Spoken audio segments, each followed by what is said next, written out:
So a new character got released for the game Super Smash Bros. Ultimate, and that character was Min Min, a character from the game ARMS whose entire motif revolves around ramen, from the ramen bowl beanie to her very arms being made of noodles. And this has made me very, very, very, very hungry. So while I wait for my noodles to boil, I decided that I'd tell you all about the history of ramen.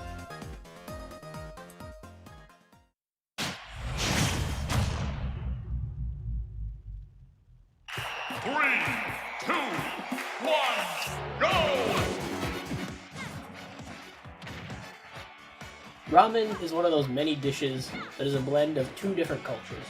In this case, it's a mix of Chinese noodles and Japanese broth. Ramen came to Japan in the early 1900s during an influx of Chinese immigrants, mostly to the area around Yokohama. It gained its popularity so fast and so strongly that people would set up wooden carts and go around the city serving this cheap, delicious, and filling food to the people.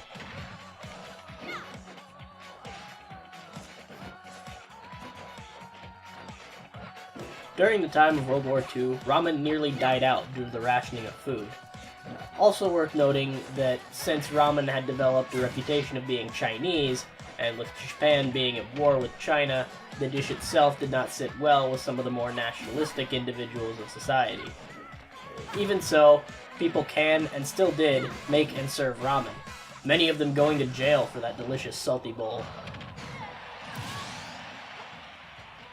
Luckily, after World War II, the dish came back into the light, and spread like wild throughout the entire country of Japan. Many regions and cities even developed their own signature way of making ramen. Over time, this division in how ramen is made gave many shops their own unique taste, and the tradition of ramen tours, which is a more delicious form of bar hopping, was born.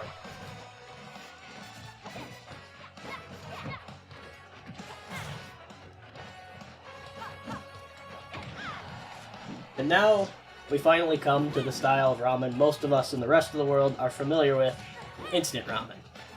Invented by Momofuku Ando in 1948 as a solution to continued use of bread rather than noodles in post-war Japan, would cost around $5 in modern USD. Luckily, the middle class liked it due to its convenience, so it got to stay. And over time, the cost of production got less and less until it became one of the cheapest foods on the shelves all throughout the world. This falling in line with Ando's original purpose, that peace will come to the world when the people have enough to eat.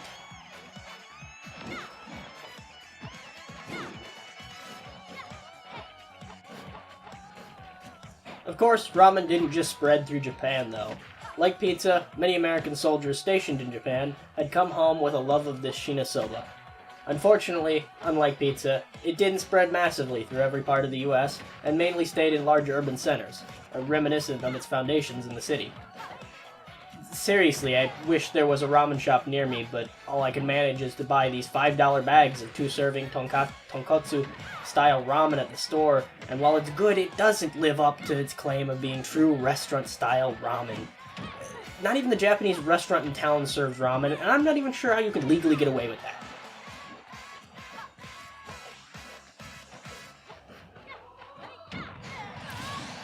So there you have it.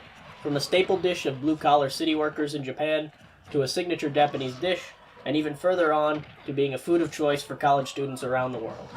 I hope you've enjoyed this and maybe learned something. But for now, my noodles are done, and I gotta fill my belly.